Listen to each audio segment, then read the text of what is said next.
Welcome to it's our first of the home buyer seminars. First time home buyer, new home buyer.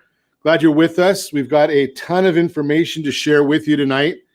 We're streaming on YouTube and we're on several Facebook channels. I think we're on our LinkedIn page, so we are streaming all over.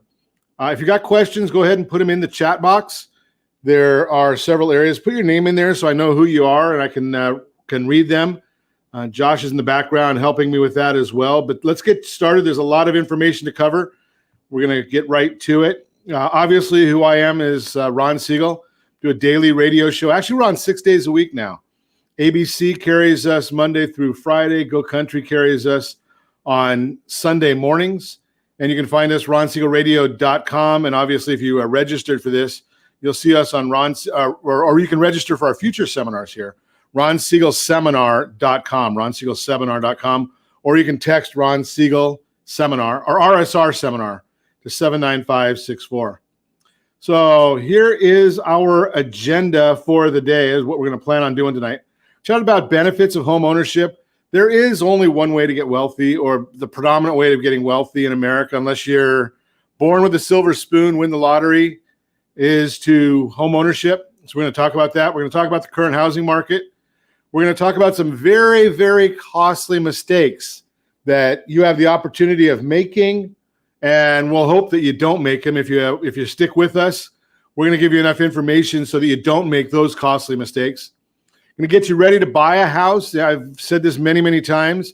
There's very few people that I've ever had where I could not either get them qualified to buy a house or get them on a game plan to buy a house. So one or the other, we're going to be able to do with you. We're going to share with you the information that you need. Help you understand your credit and how to buy a house, how it works. A lot of people, especially first-time buyers, they have absolutely no idea how it works in buying a house. We're going to talk about the pre-approval process. We'll talk about pre-underwriting, and we'll talk about why getting pre-qualified is quite worthless, right? So we're going to talk about all of those things. We're going to understand mortgages. There's a lot of different mortgages out there. What's the right one for you? And then we're going to close up with shopping for a home. That's the exciting part of the evening. So we're going to get right into it. Benefits of home ownership. Why should you buy a house? That's a very, very simple question. Well, the answer comes from the Federal Reserve. So in 2013 data, an American family's net worth, homeowners was $195,400. Renters, $5,400. That was the net worth in 2013. Now, if we jump ahead to 2016, what do you think happened? Right? Well, the homeowner's net worth jumped to $246,530. What do you think happened to the renter? Well, theirs actually went down. Not a whole lot, but it went down to $5,320. Now we're going to look at it. What happened going all through to 2019? Well, that homeowner's net worth went to $254,900.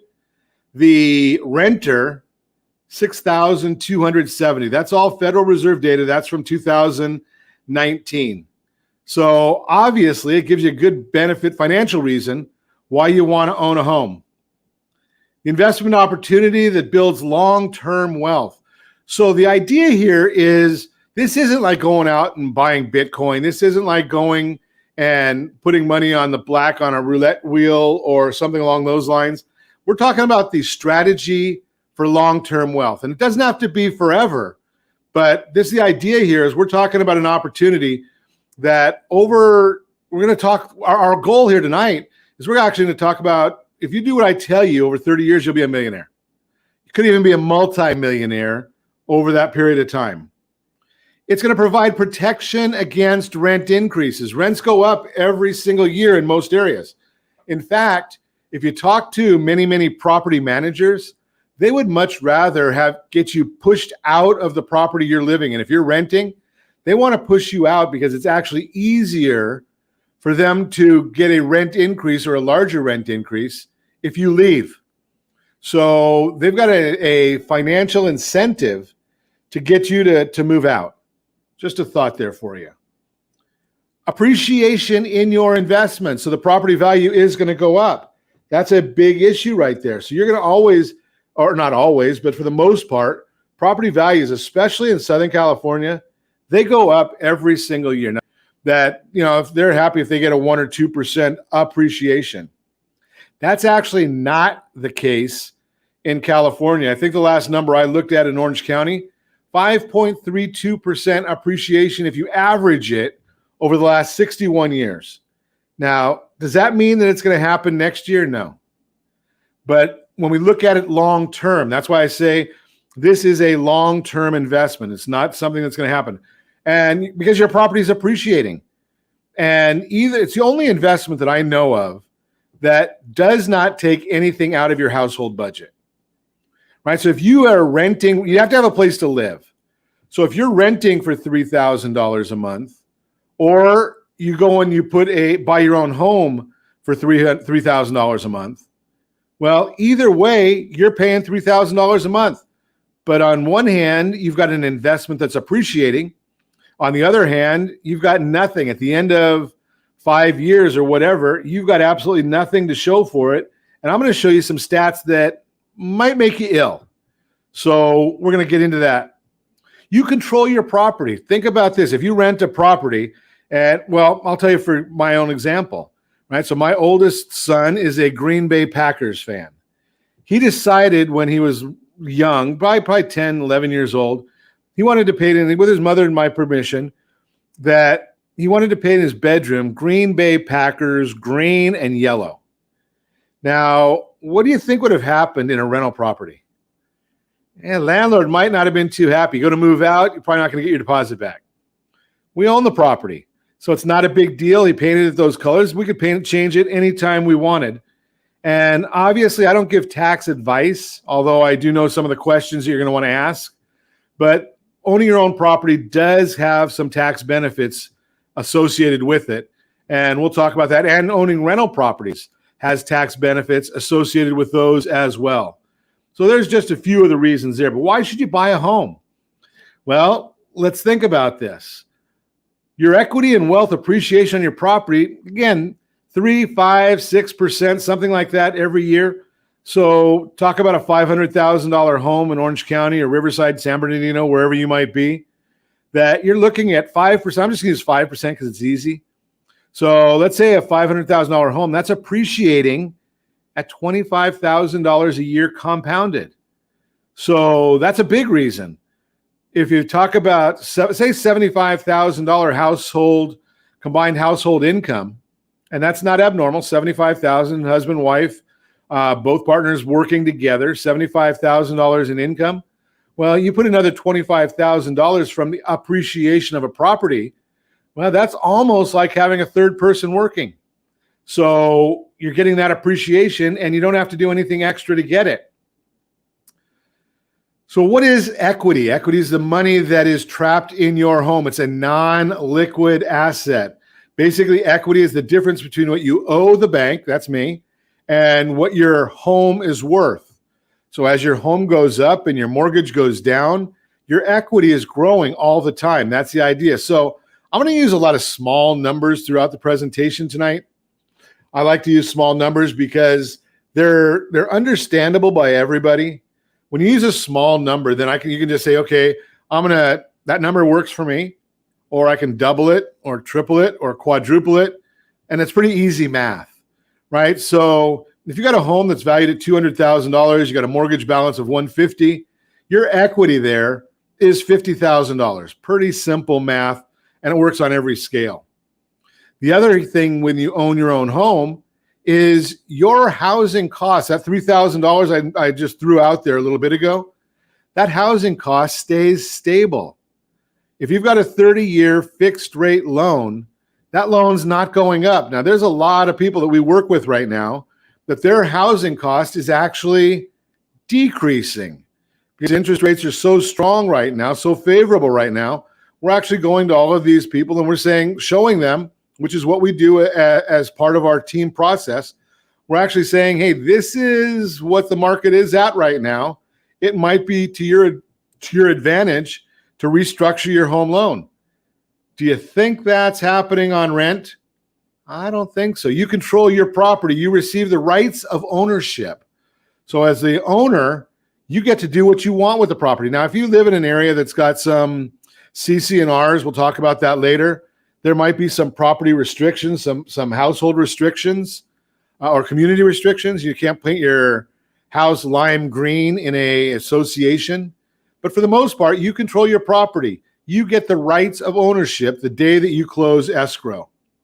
You also get to deduct the interest and payment of property taxes, right? So part of your payment is an interest payment. That's deductible. Now, again, I'm not giving tax advice there. It may or may not get you over the standard deduction, but you also get to deduct your property taxes. Again, depending upon your situation, but it's an issue that you need to be looking at. The future equity buildup lets you set up for retirement investments.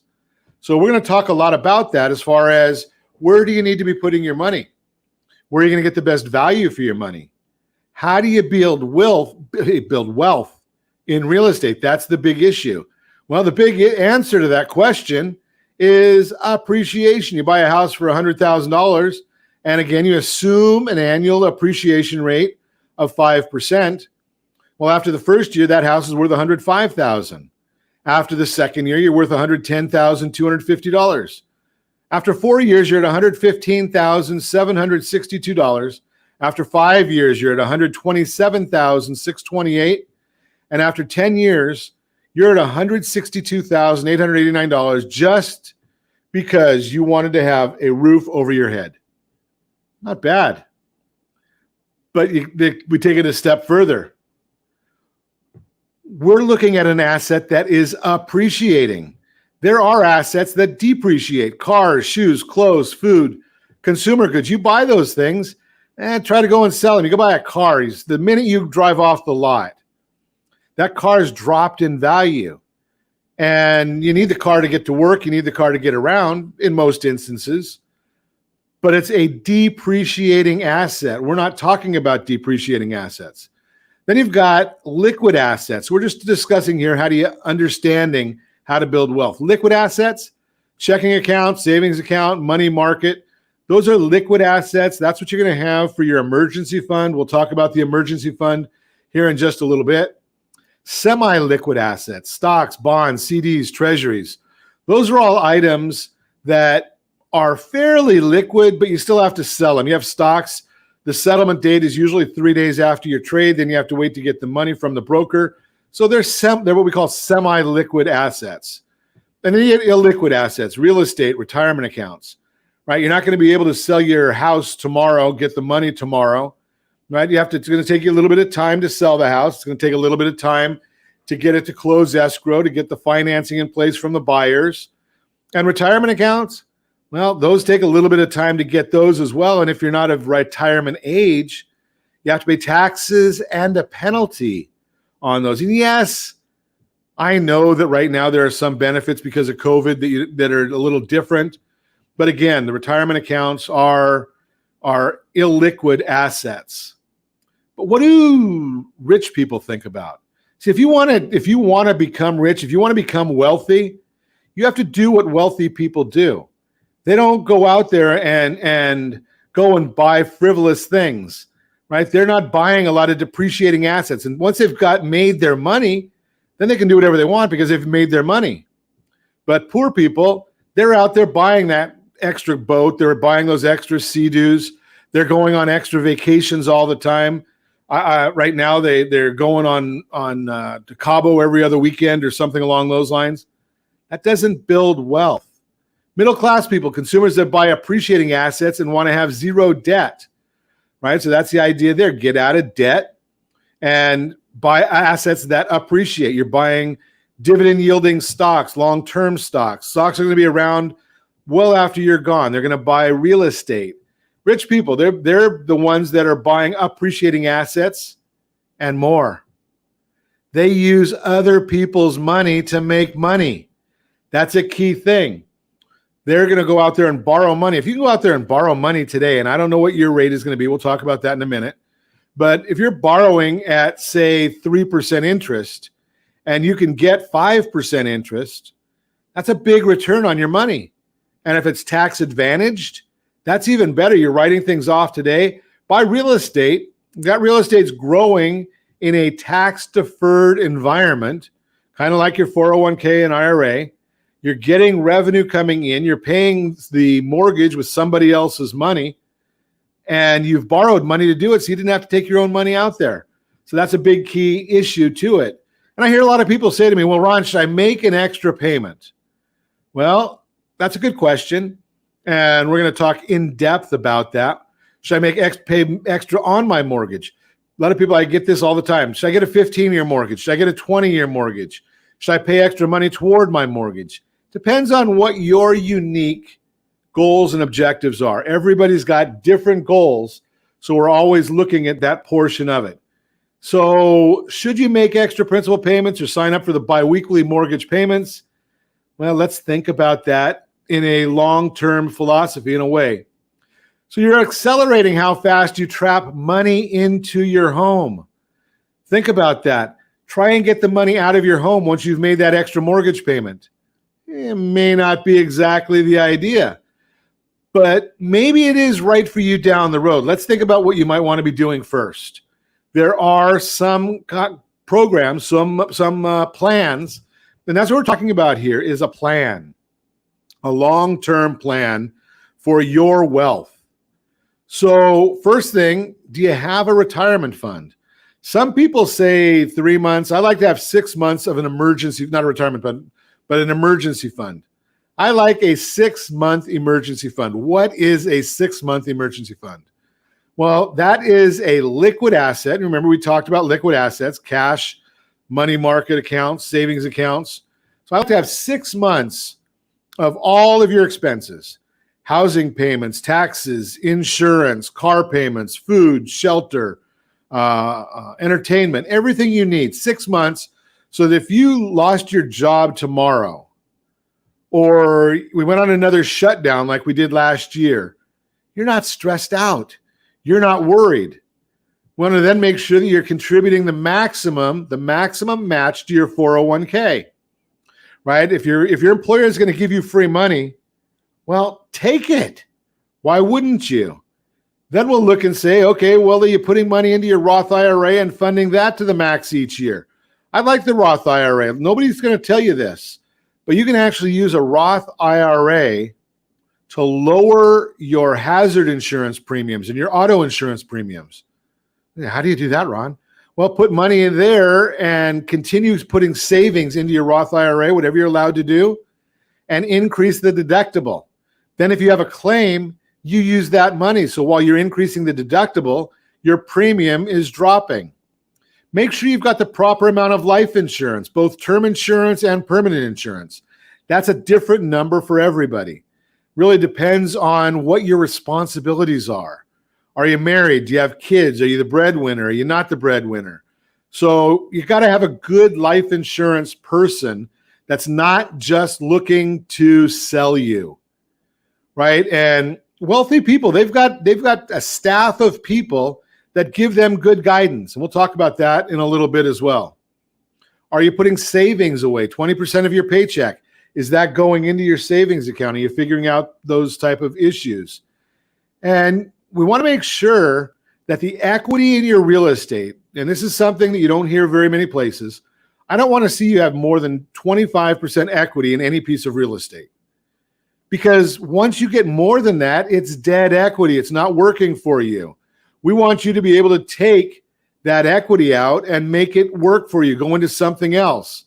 So let's just say you've got a $200,000 mortgage on a 30-year fixed loan, 4%, just using easy numbers because, number one, they last for a long time, but a small mortgage loan amount and 4% probably on the high side of the interest rate. Pay an extra $100 a month on the payment. What's the benefits? You're going to pay that loan off 5 years early. You're going to save $26,853 in total interest payments. Not bad. Save almost $27,000.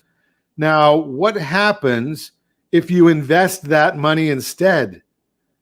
That's what the real question becomes. What happens at that point? So what if we take that same $200,000 mortgage loan, 30 years fixed, 4%, invest $100 a month in an index fund at 6% return on that money?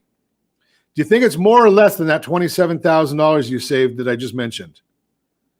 Yeah, $100,953 after 30 years, almost $101,000.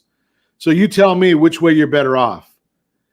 After 30 years, well, $150,092 at 30 years at 8%.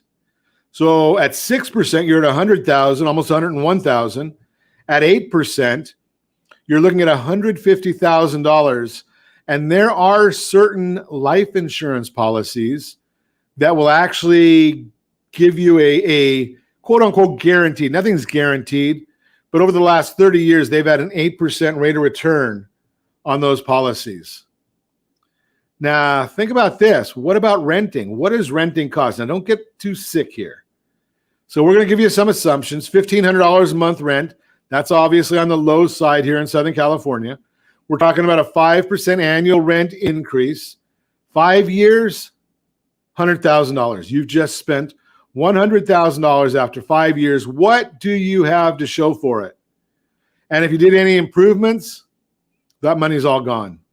How much equity do you get out of that? Nothing. You have nothing to show for the money after spending all of that on rent. But your landlord does, right? So what is your landlord looking at in that area? So I don't want you to think that I give you bum numbers, but here's how I came up with that $100,000. First year, $15,000 a month, that's $18,000. 5% increase, second year, $18,900. 5% increase, third year, $19,848. Fourth year, $20,844. Fifth year, $21,888. You've now spent $99,480. Average rent over 5 years, $16,058. Are you starting to get it now? So what happens if we wait? And we like to show this all the time, a $225,000 loan, FHA. And we did this example. We've been using this slide since 2018.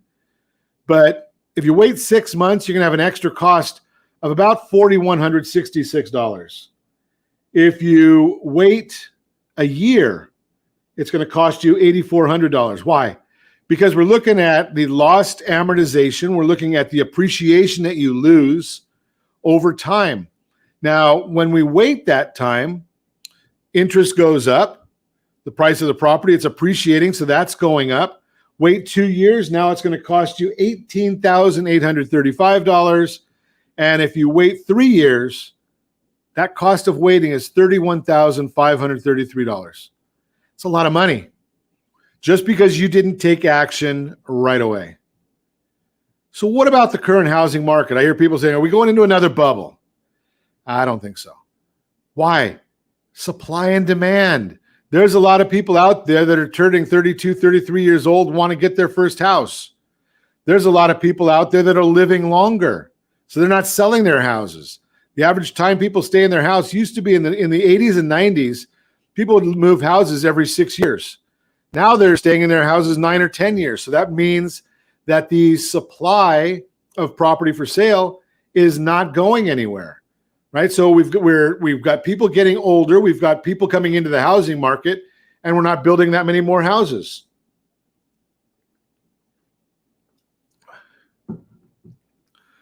So a lot of people think that housing is tied to rates. Not exactly. Housing is tied to local job market and the inventory available. Again, we go back to supply and demand. The stronger the job growth, the better the appreciation on a house. Less inventory of homes, where we are right now, higher home prices. Home prices have declined they did decline from 2006 to 2012. Why? Because people could get a mortgage for any reason you want. You fog a mirror, you get a mortgage. There was more than enough houses for everybody, and people were buying them left and right. 2012 was the first year home prices increased since 2006. 2018, 2.8% increase. 2019 was about 3.3. Those are national numbers. 2020, 5.62. The 5-year projection, 20.37. Let's look at some numbers for Orange County, though.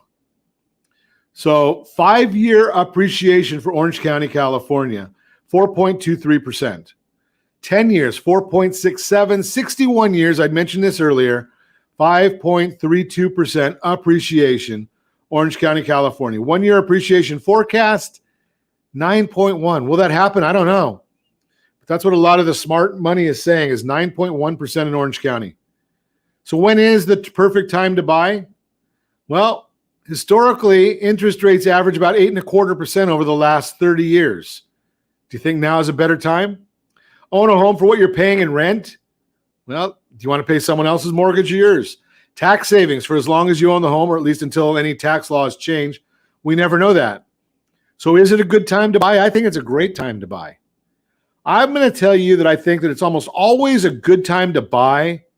There are times it's not a great time to sell. So the next question is, do you think you're ready to buy? Well, the only way to know that is to get pre-approved. That's the only way to know for sure if you're ready to buy a house. Get pre-approved, not pre-qualified. And I'll talk about that in a minute.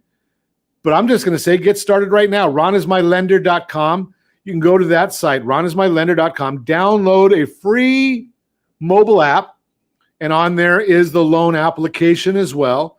You can play with all kinds of loan scenarios and mortgage payments. I would say it's, in my opinion, the best app on the market. Put it right on your mobile phone, and you can use that anytime you want and get the information.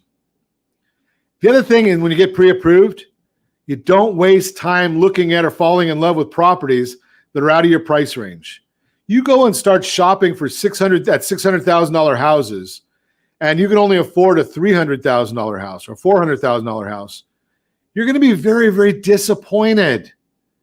I mean, I can't tell you how many times I've seen people that have done that, and they are extremely disappointed because what they can afford now doesn't measure up to what they've been looking at, yet it's an exciting time. It should be an exciting time. When you go out, start looking at what you can afford. It does not need to be your forever home, right? You can buy a home now, and 2-3 years from now, 4 years from now, buy another one. Keep the first one if you can and rent it, but go buy another house. So when you're talking about the pre-approval, you're going to actually find out exactly what's the lender willing to lend you, right? How much money can you get? How much of a loan can you get? How much down payment are you going to need? Are you going to need a down payment? What's your monthly payment going to be? Those are all things you're going to find out from the pre-approval. Now, if you're out in this market right now and you get pre-qualified, which is what a lot of the big banks do, well, it's probably not going to be worth more than the paper it's written on.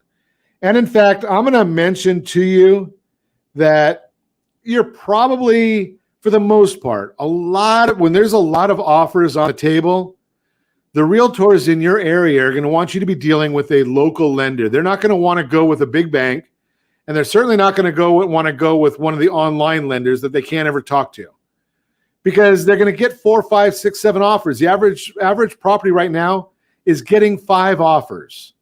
So if you get 5 offers, or if a listing agent gets 5 offers, and they know who the lender is on 1 or 2 of them, and the others are a big bank, which most listing agents, realtors, are not fond of going with big banks because they know the nightmares. They're experienced, and they're not fond of going to the online lenders because, for the most part, they can't call and talk to anybody. It's online, right? So if there's a question that comes up, a roadblock, a hurdle that comes up in the process, they can't go and talk to anybody. They can't get any information there. So the pre-qualification is basically fill out a loan application. We may or may not look at your credit report, and we're going to do, that's the end of the story. You're approved or you're not approved. With the pre-approval, going to look at the credit report. We're going to look at the loan application. We're going to look and see, is the income verified? Do we have the right documentation for the income? Where's the down payment coming from? Is the money sourced? Can you afford it? Do you have any reserves? Does the loan fit within the lending guidelines? Then you can go out and shop with confidence. And again, ronismylender.com. You can get started right here, right now. So costly mistakes. These are mistakes that we see over and over again. Do you want to avoid these? Ignoring home buyer incentive programs. There are buyer incentive programs out there that may get you up to $20,000, maybe even a little bit more. There's some that'll get you 5% up to the conforming lending limits. That might be $26,000.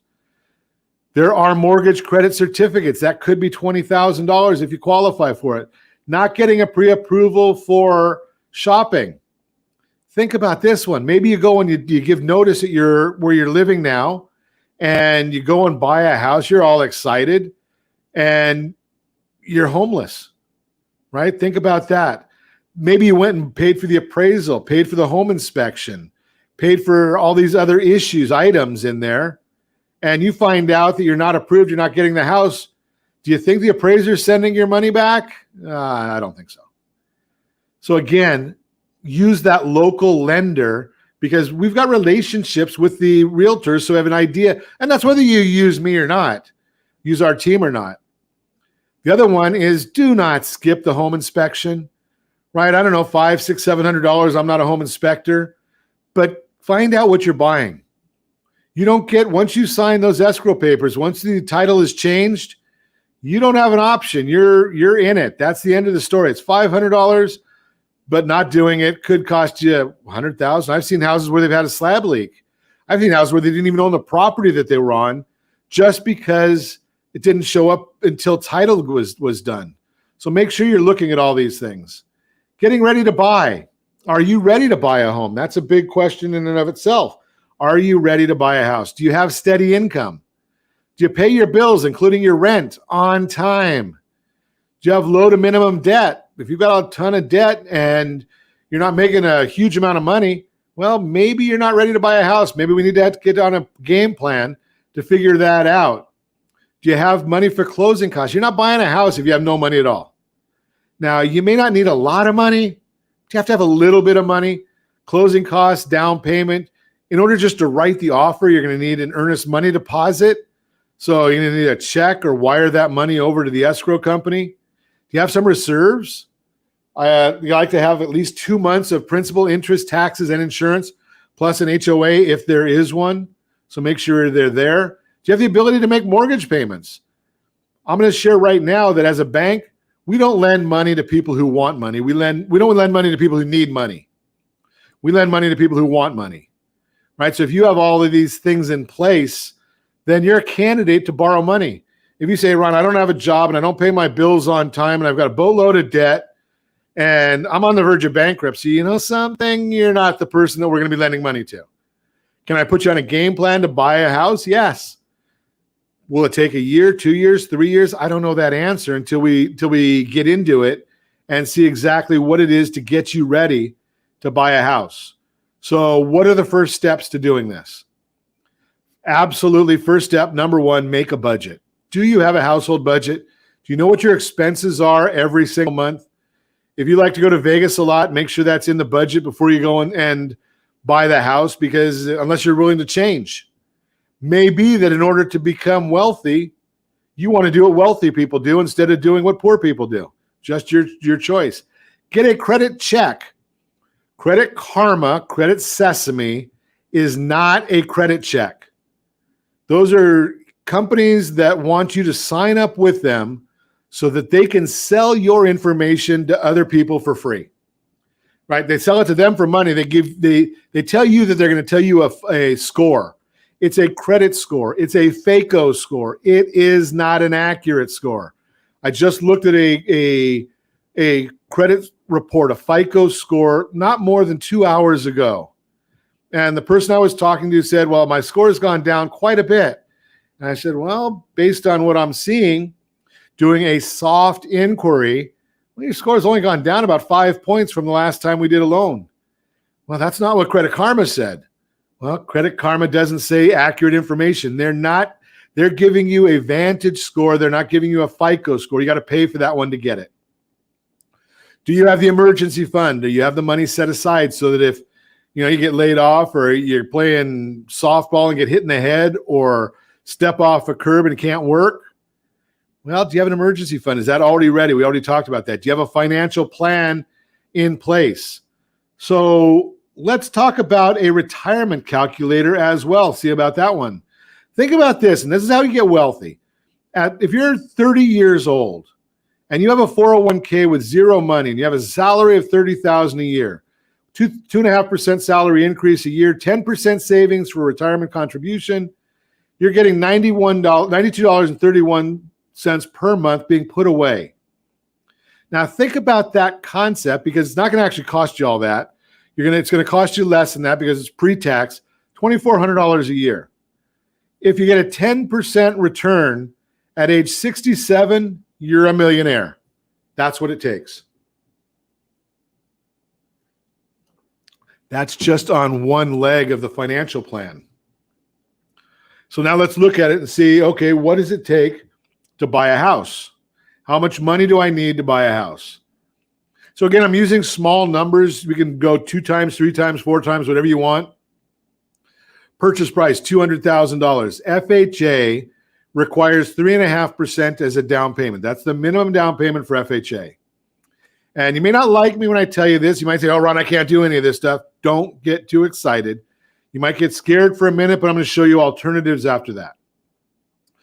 So on that $200,000 house, 3.5% down, $7,000 down payment, $400,000 house, 3.5 down, $14,000. That's why I use small numbers, because it's easy to do the math on it. Closing costs, you're looking at about $8,000 for that. And we're going to tell you about how to deal with that. So you're literally looking at about $15,000. What happens if you don't have $15,000? No, don't go to the bank and steal money. Don't do that. There are down payment assistance programs. So there are a couple of them. I think there's 3 of them that we work with on a regular basis. So there's a 3.5% down payment assistance, give you $7,000. There's realtor negotiations. This is why you want to have a realtor, and we'll put you in touch with great ones where they might be able to negotiate into the contract closing costs. So if you get $6,500 in closing costs negotiated into the contract, now all you need is $1,500. You've got the 3.5% down payment assistance. You've got seller assistance. You might not need to worry about as much money. $1,500. Can you come up with $1,500? Well, if not, you shouldn't be buying a house. We got to get you on a program. Just the way it is. So we need to give you a couple of terms to understand here to get started. Loan to value. So that's basically the loan amount compared to the value of the property. Here's an example. 100% loan to value, purchase price $200,000, loan amount $200,000. 80% loan to value, $200,000. Now you're looking at a loan amount of $160,000. On that FHA program I just spoke about, 96.5% loan to value, $200,000 purchase price, loan amount $193,000. And there's some other issues that we'll deal with in there, but that's just the basics of the loan to value. And then you need to know about your debt to income ratio. So there's 2 different debt to income ratios that we're looking at. One is your top number and your bottom number. So top number is basically just going to be your principal, interest, taxes, and insurance as a ratio to your income. The bottom number is, again, the same thing, principal, interest, taxes, and insurance. And then you have to add any fixed expenses that come through on your credit report. So basically looking at 31% on the top, 41% on the bottom. That's what guidelines say. But there are programs that we can go past that as well, as long as we understand what we're doing here. Deciding factors, again, your income, your assets, and your credit. That's going to tell us whether you're able to buy a house. So your income, what we're going to be looking at there is your income steady. We need 2 years worth of income. Can't go.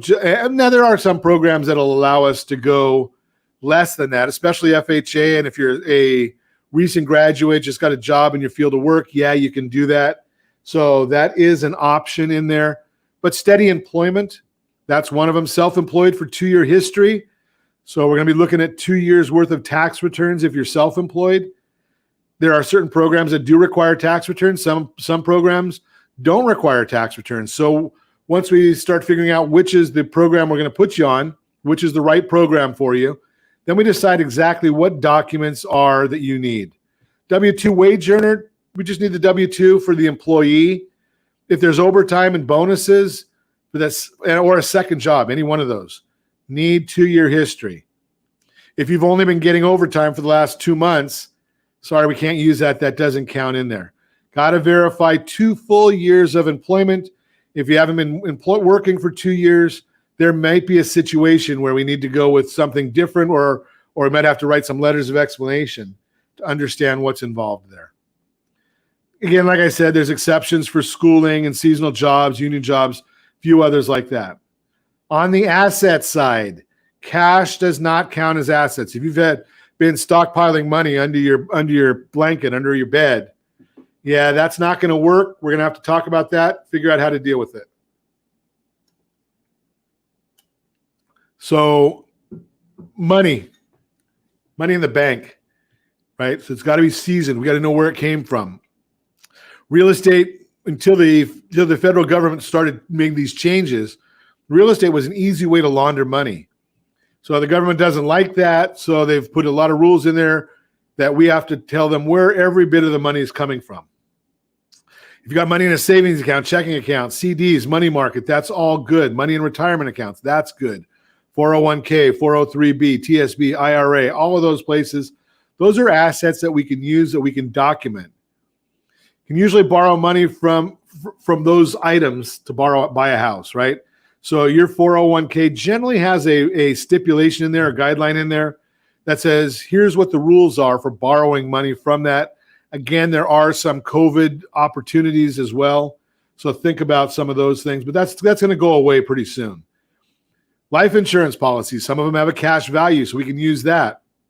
We spoke earlier about non-liquid assets. So those assets, if you sell them, we can use them. You just have to keep all of the documentation so we know where the money came from. If you're trying to sell a car to buy the house, that's fine. Keep the bill of sale, keep the check, no cash, show it where it was deposited so we can match up the numbers and give us a sales contract. So that's called sourcing. Closing costs, we need to have that sourced. If you don't have the $500 or $1,000 or 3% for the earnest money deposit and you've got a friend that gives you the money, doesn't work. We need to know the sourcing of all of your money. We must source every deposit. Now, there are some little ones that aren't going to matter, but anything more than half of your normal monthly pay, we're going to have to source that and come out where that money is. So next in, understanding credit and home buying. Credit is a big, big issue. I spoke about this a little bit ago. FICO scores, not FACO scores. Fair Isaac Corporation. We have to go and pull a credit report every single time we do a loan for somebody. It is a FICO. It's going to give us 3 different bureaus, Equifax, Experian, and TransUnion. And we have to do that for all borrowers on the loan. Then we look at it and see what is the middle score of the lowest middle score. So we look at all 3. What's the middle score? That's what we use. If there's a second borrower, we look at that borrower's middle score as well. Whoever's got the lowest one, that's a score that we're going to use for pricing purposes and for loan qualification purposes. Trade lines.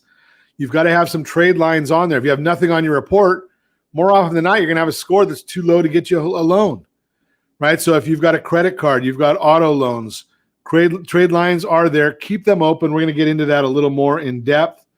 I've never, ever seen a credit report that is completely accurate. So we want to always be making sure that your credit report is correct. It is accurate.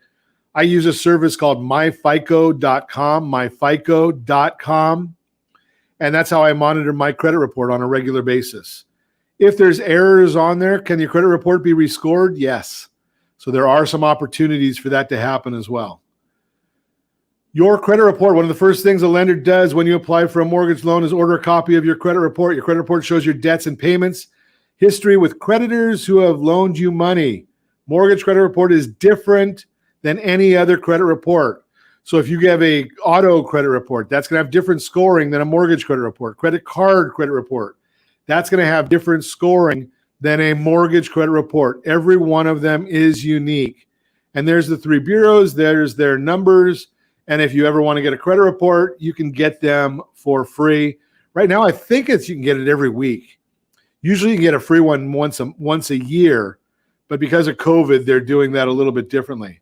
So take a look at that on a regular basis at myfico.com. Does it cost money? Yes, but it is the only one. That's why Credit Karma, Credit Sesame, they give you theirs for free, not because they like you, because when you fill out that information, you're opting in to them selling your information to somebody else. So I don't like having that done. When we look at your credit report, and what we can do is we can actually do a soft credit pull. Yeah, and it costs us some money to do that, but we can do a soft credit pull and tell you, do you qualify or don't you qualify? That you can do that before you even do a loan application. We can actually do a soft credit pull and find that out for you, see if it makes sense for you to even go any further. If your score is not where it needs to be, we'll get you on our Get Mortgage Ready program. That's what I mentioned a little bit earlier.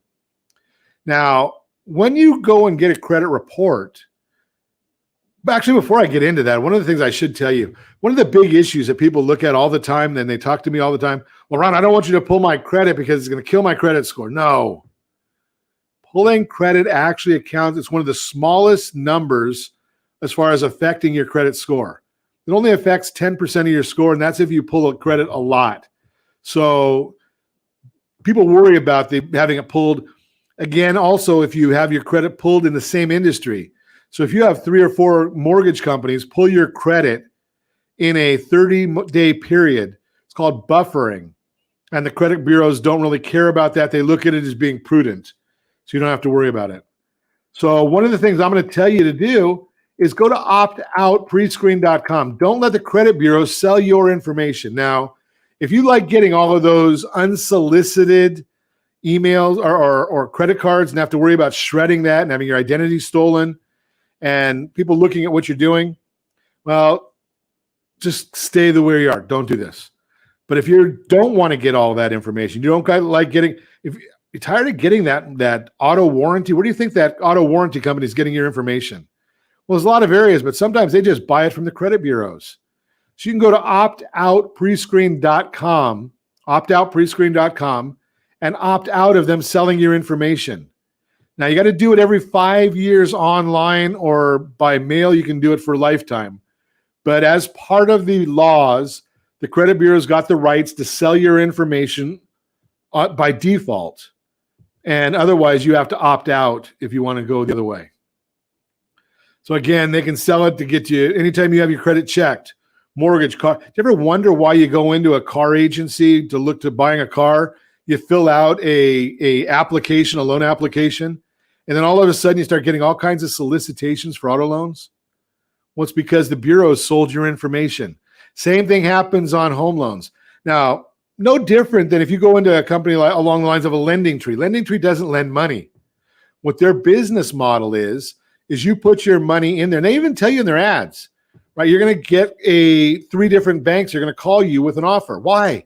Because they're selling your information, right? So when you go into something along those lines, that's why that's happening. You might even get credit collectors calling you, putting stuff back on your credit report because they know you may have to pay them. So you've got a collection on there. It's 2-3 years old. Statute of limitations, I believe in California, 4 years. I don't go believe with advice, right? But statute of limitations, California, 4 years. Well, you go and they've got you on what they call a trigger lead. So as soon as you have a mortgage application or a mortgage credit pulled, they're going to get notified and they're going to re-report to the credit bureaus because they want to know that you're going to have to pay that, right? If you've got a collection, many collections have to be paid before you can get a loan. So they're excited. They get their money now. If you opt out, your info is not shared with anybody. So how do you score for how your score is used for a mortgage? Real simple. Determine the loan to value. Your score is used to determine the loan to value. It's used to determine risk-based pricing, right? So all of these things, what we call loan level price adjustments, whenever a mortgage is applied for or priced. So what are some of those? The loan to value is part of that. Your credit score is part of it. It's determined what programs you qualify for, right? There's some programs that require a 750 or better FICO score. Those are some really, really strong scores. Then there's credit programs that says, okay, we don't care about anything that you can have a 500 FICO score. All different. So minimum mid score 620 is needed to get an FHA loan with the 3.5% down payment. Now there are loans that'll go down as low as 500, but you're gonna have to put a larger down payment in there. So just keep that in mind. Can't get a mortgage with no credit anymore. Now there are some places that if you have a large enough down payment, they'll do a private money loan or a hard money loan. But for the most part, you're not getting a mortgage without credit. How do you establish credit if you don't have any? We hear that a lot from a lot of young people. Apply for 1 or 2 secured credit cards with at least a $300 balance. Use the cards for normal daily purchases, including groceries and other shopping, and keep the balance below 30% of the credit limit. That's the issue there. Pay more than the minimum payment and pay it in full if you can every month before the statement closing date. That's the key. Before the statement closing date. Get added as a joint applicant, not an authorized user on a family member's card with a good payment history, and make timely payments on everything. They're watching. How to improve your credit score? Pay all your bills on time. That's a no-brainer. Keep the balances below 50% of the available limit and below 30% if at all possible. Don't close unused accounts. A zero balance can help your score, but if you close it, that can be a problem. Pay off recent collection accounts or charge-offs. Be careful of that one sometimes. You don't want to, if it's recent, the answer is yes, you can do that. If it's older, be careful, because if you pay off an old collection, then it re-ages and can hurt your score, even though you think you're doing the right thing. Again, let old items over 2 years remain unpaid. Becoming a joint applicant can help. Some banks will look at as authorized users and say, no, we know what you're doing. You can't do that. Some of them don't. They don't pay any attention to it. So just be careful. Again, if you don't have credit, get a secured credit card. That's going to help you build your credit. And there's a specific one. You want to make sure if you're getting a secured credit card, you need a secured credit card that reports. There are some that do not report. Credit unions sometimes only report to one bureau because it costs them money to report. Go to www.secured, that's past tense, SECURED, securedcreditnow.com. Securedcreditnow.com, and I'll tell you why I like them. But send them $300, get a credit card with $300 credit limit. Do not charge more than 30%, that's $89. And here's the biggie. They report to all three credit bureaus. So when they're reporting to all three credit bureaus, and they do it multiple times a month, some of the FICO algorithms will say we want to get 6 reportings before it counts into the score. So Secured Credit Now will actually report multiple times a month, so you're going to get that increase much sooner. You have to use your credit cards. If you're not using them, over time, they become stale and they have a smaller impact on your scores. What if you got really bad credit? Is credit repair legal? Yes, it is legal. Now, there's a lot of shysters out there. So you want to find out, has the credit bureau, have they gone through the training from FICO? Do they know what they're doing? Have they helped a lot of people? It is regulated by the government. So they do have to follow some specific rules on there. You can repair your credit yourself, but in many instances, you're going to do it wrong. Again, remember, we talked about this before. A lot of people will do things the wrong way. Wealthy people have people to do things for them. I got a guy for that, right? I might be able to go and fix the engine on my car. I can go on YouTube and find out exactly how to do it. I don't know what I'm doing. Chances are I'm going to mess it up. It's going to cost me more to have it fixed in the long run. Total waste of time and money. So you could do it. Many people do it the wrong way. Don't go sending in a letter that just says, this isn't my debt. That's fraudulent. And if they catch you doing that, they'll flag your account saying, hey, it's just a frivolous reporting. And then you're really in trouble, because when you have a legitimate reporting, your account is flagged as frivolous. Go through a self-study course if you want to fix it yourself. Make sure you get educated. Or the easy way, this is what I do when I need it. I recommend totally hire a company to fix your credit. It is much quicker. It's done right the first time. They can negotiate settlements as well. And I'll recommend a couple of companies. So I know Sam Parker, he does it. I know Jeff Sipes, they do it. I like Blue Water Credit. That's my favorite go-to company, Jeff Sipes and his team. And I can tell you this, they do charge for their services. There is no free lunch. But the other part of it is go and hire them to do your work. If you pay them, save your receipts. If you do a loan with us, we'll give you a credit, 50% of what it cost, up to $500 as a credit off of your loan, just by going and getting it done the right way. So again, there's Sam Parker's information. I like Jeff Sipes. He does it as well. And I should have had a slide in here for Jeff, but I don't. So let's take on the next step. We're thinking about properties. What are the different types of properties? So there is that single family home, white picket fence, pool in the backyard, no attached walls. That's the traditional single family residence. Now you could have one attached wall and still be considered single family. You've got townhomes, right? We see a lot of those nowadays, or row homes or lofts. It's condominiums. That's another one that's very popular right now. Manufactured homes. Now the one that's in the picture there, if you're watching us, it's probably not going to be lendable. I don't like doing much with manufactured homes. That's a single wide. For the most part, you have to do double wide to get a home mortgage, but they don't appreciate the same. So if you're looking at this from a wealth standpoint, you want to make sure you're looking at a regular structure. The mobile homes, manufactured homes, they're not going to get you quite the same appreciation values. New construction, be careful. So, and I'm not a realtor. I actually have a real estate license, but I don't practice in real estate. New construction is geared for you to go in there, and they've written their own real estate contract. They went to their own attorney. Do you think that's going to be looking out for you? No.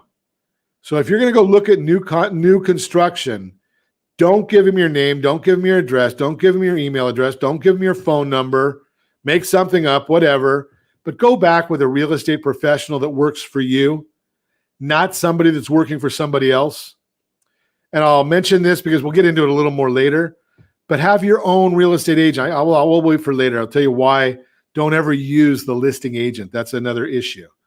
What type of loans are out there? Most of the time, what we're doing right now is fixed rate loans. There are adjustable rate loans out there. When you're looking at a low interest rate environment, why do you want it to go? Do you think they're going to go down much more, or are they going to go up? So that's the issue there. Interest only loans, yes. A lot of the super wealthy use interest only loans. So just contemplate that one there. And do you want to do that? Does it make sense for you? Probably not on your first home, but down the road it probably does. 30-year mortgages. I can't tell you how much I am big fan of the 30-year mortgage. Stay away from the 15-year mortgage that we have it. 20-year mortgages, we have those. Second mortgages, HELOCs. Again, those are out there. They're available. I'll tell you why I'm not a big fan of the 15-year mortgage. You can pay extra on your 30-year mortgage, but if you don't make the full payment on a 15, you're in trouble. And if you go to buy another property, we're going to use the 15-year payment in that debt to income ratio I mentioned earlier. Maybe you won't qualify for it. Maybe you will, but maybe you won't. Programs, conventional loan programs, 5% down required. There are some programs that allow 3% on the conventional loans. Lower credit score, higher rate, higher mortgage insurance. So you want to have the better credit score is best. Those are loans that are backed by Fannie Mae and Freddie Mac. Maximum loan amount, $548 is the basic one. And then we can go up to, there's different lending limits in different counties as well. Government loan programs, 3.5% down FHA loans. Now, here's the deal. FHA is not a loan, or they don't loan money. They basically are going to put out guidelines for what they're going to insure toward the down payment. So that's the idea there. I don't want to get too specific with it or get too much into the weeds. The only place you can get 100% financing, the best loan on the market, bar none, the VA loan. If you are qualified, number one, thank you. We appreciate your service. But the VA loan, that is the number one loan on the market. So we're thrilled that people are in on that loan. And we're thrilled that the veteran, we thank you all the time. USDA, not as good a loan, but it is also a no down payment. That's it for rural areas. Believe it or not, there's one zip code in Santa Ana that qualifies as rural. I don't know how that is, but it does. Mortgage insurance, since back in 2007 is when it started being tax deductible. So there is a benefit to that as well. FHA loans, lending maximum is 96.5% of the loan amount.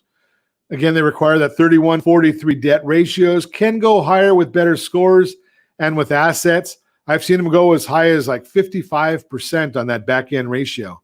So that happens all the time. $500 minimum FICO, but you're going to have to put more money down. Less than 580 scores, again, you have to put 10% down. The seller can pay up to 6% of the closing costs on that FHA loan.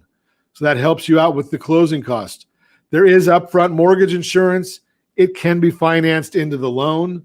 Monthly mortgage insurance, 0.85 on the jumbo loans or bigger loans. It's a little bit more than that, but we can talk about that as well. Can have a non-occupying co-borrower. So yes, mom or dad, grandma, grandpa, they can help with the debt to income ratio. And on the FHA loan, you can have some credit challenges. That is allowable.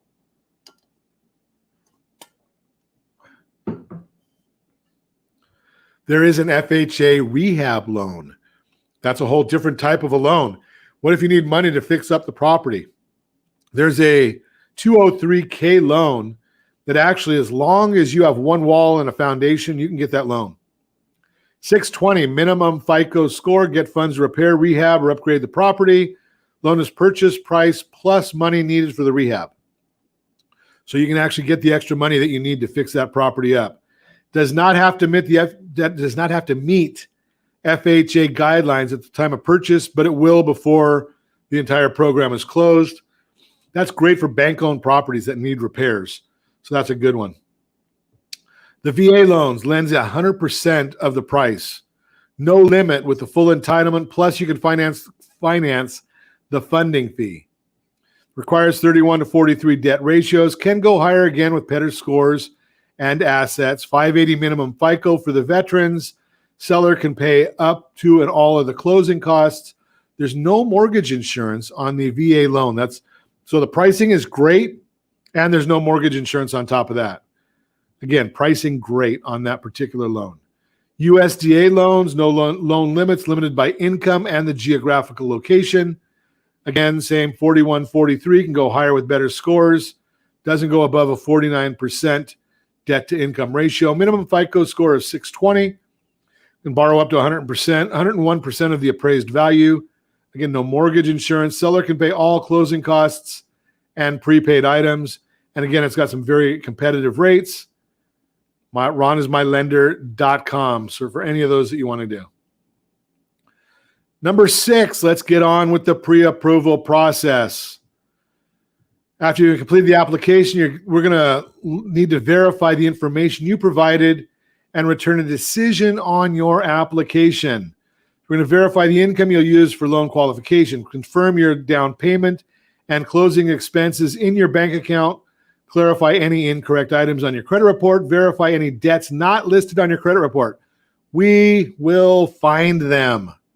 So if you just went out and bought a car, or you just went out and bought some furniture and you've got the debt, it's going to show up before we get to closing. So tell us about it ahead of time. Let us know about those things. Understanding mortgages, paying your mortgage. What does my payment include?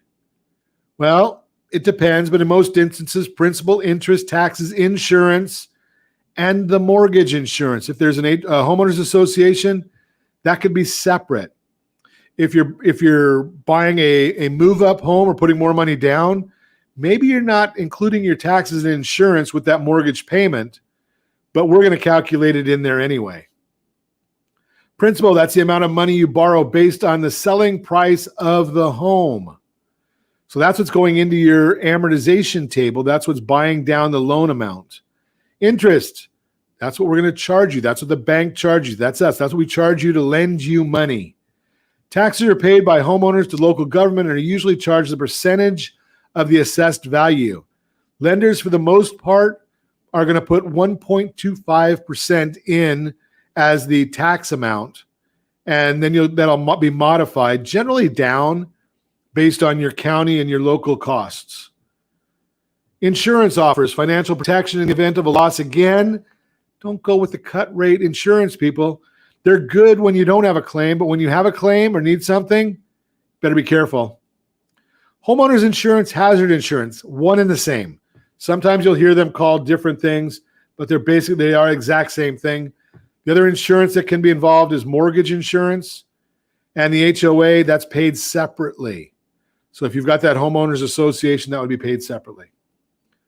What is it that's going to affect your interest rate? Remember I talked a little bit about earlier, loan level price adjustments. That's what affects your interest rate.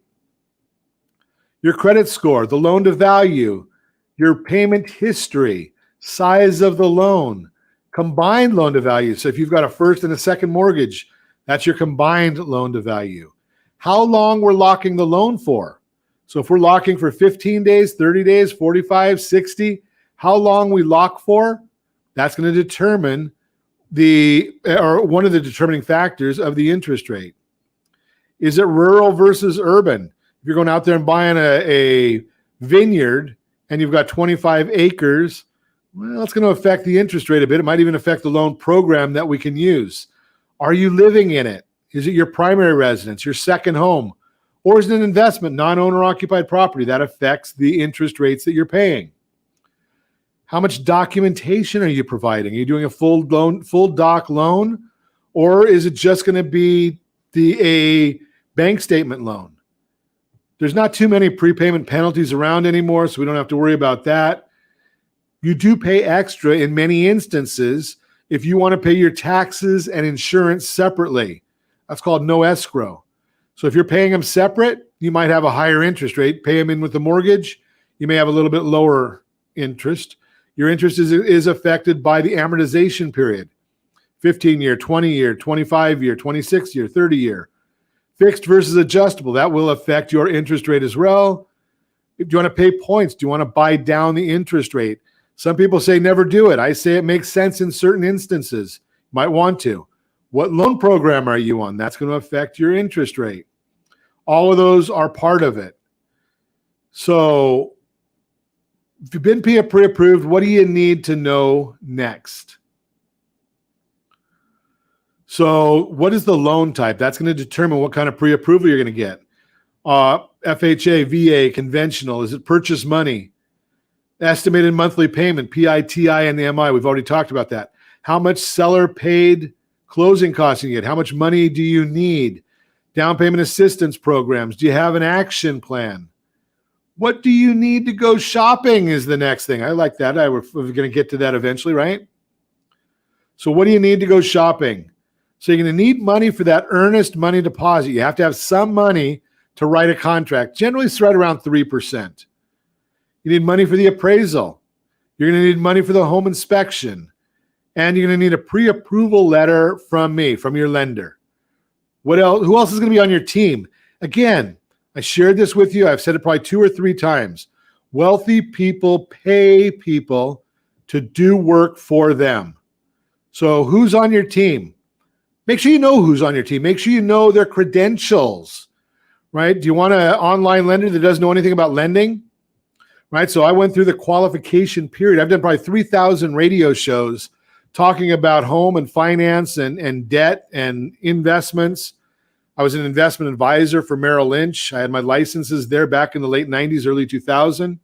Went through the certification to be a mortgage advisor.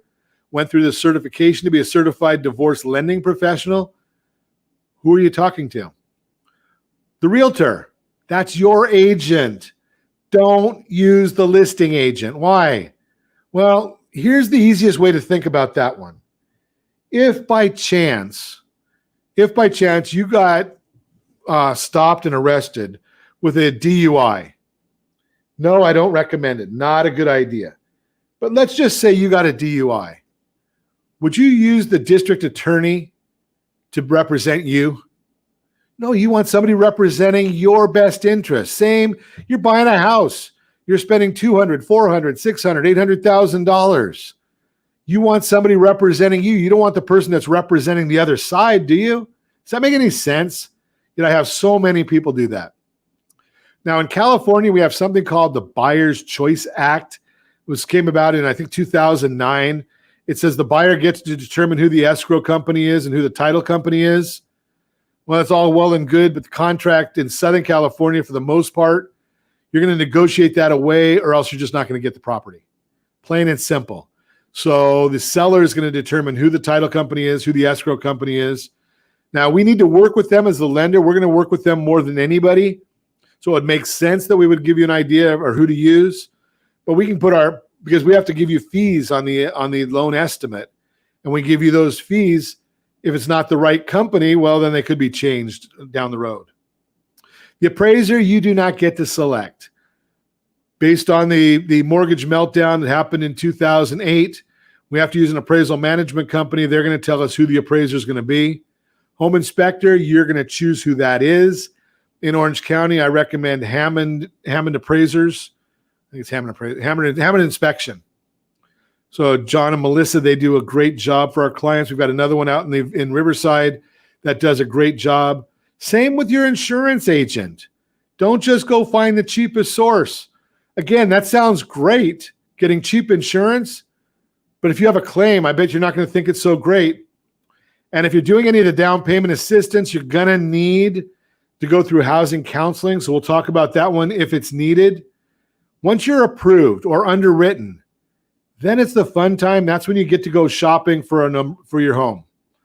That's the exciting point. Get in contract with the real estate agent, your agent. Again, the listing agent works for the seller, not for you. So make sure that you have a buyer's agent. Now, they're going to be paid by the seller in most instances, so they don't even charge you. So why wouldn't you call me, find out who I would recommend to be your buyer's agent, when in the majority of the time, the other side is going to pay them to work for you. So we're going to vet them for you. They're going to work for you, and you don't have to pay them. So make sure you get your own agent. And the first thing, if they're going to ask for, is a pre-approval letter. If they don't, you didn't get them recommended from me, because that's not the way we work. Second step, go to an interview with that agent. They're going to need to find out a lot of information from you, because otherwise they're just going to be a tour guide. So what's important to you as far as the location? For many people, the location of the home is the most important consideration. While looking at homes for sale, keep that in mind. You need to be close to a school district or close to a job. Maybe you need to be close to a bus, daycare, train. All of those things are going to be discussed in that consultation. Understand the size and the specific features that you need. Do you have to have a 2-bedroom house, 3-bedroom house? Can you have upstairs, downstairs? Maybe you've got a handicap and you can only have a 1-story home. That's all part of that initial interview, the initial consultation with the agent. Then they're going to put you on a home search. Now, our team can put you on a home search as well, but they're going to put you on a home search to start looking for properties that meet your unique set of requirements. That's going to be in the multiple listing service. They're going to search thousands of homes in that database. You don't need to be getting information on homes that are over your price range or out of your geographic area. So it's going to narrow them down. Then they're going to set up a tour to see the houses that make sense for you. They're going to get you access to tour those homes. Find the property and negotiate with the sellers. That's what you're paying for. You want somebody that's got experience. We're going to tell you how much experience they have. If they're new, nothing wrong with somebody being new. We're going to know who the mentor is of that new agent. Once you find a home you wish to buy, you make a purchase offer. You already know the maximum amount you can afford, but deciding how much to offer should be based on several different factors.